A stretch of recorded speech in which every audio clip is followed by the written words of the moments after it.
নওগাঁর মোকাম থেকে স্বাভাবিক হতে শুরু করেছে চাল সরবরাহ। মঙ্গলবার রাতেই নওগাঁ থেকে দেশের বিভিন্ন স্থানে চাল সরবরাহ শুরু হয়। পুরোদমে চাল উৎপাদন থাকায় চাহিদা অনুযায়ী সরবরাহ করতে কোনো সমস্যা হচ্ছে না বলে জানিয়েছেন মিল মালিকরা।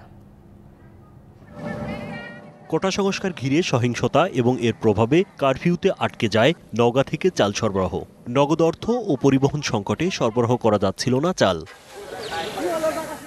তবে পরিস্থিতি স্বাভাবিক হতে শুরু করায় দুশ্চিন্তা কমেছে মিল মালিকদের। সরবরাহের ক্ষেত্রে গাড়ি ঘোড়ার একটু চাপ ছিল যদিও বা, তবে মোটামুটি গাড়ি ঘোড়া পাওয়া যাচ্ছে, মোকামে মাল যাচ্ছে। ব্যাংক লেনদেন চালু হওয়ার পরে পুরোপুরি স্বাভাবিক হয়নি, তবে আপনার 80% স্বাভাবিক হয়ে গেছে। কারফিউর কারণে চাল সরবরাহের জন্য আমাদের কষ্ট হচ্ছিল, আমরা চাল সরবরাহ করতে পারিনি, কিন্তু এখন সব ইজি হয়ে গেছে, এখন আর কোনো সমস্যা নাই।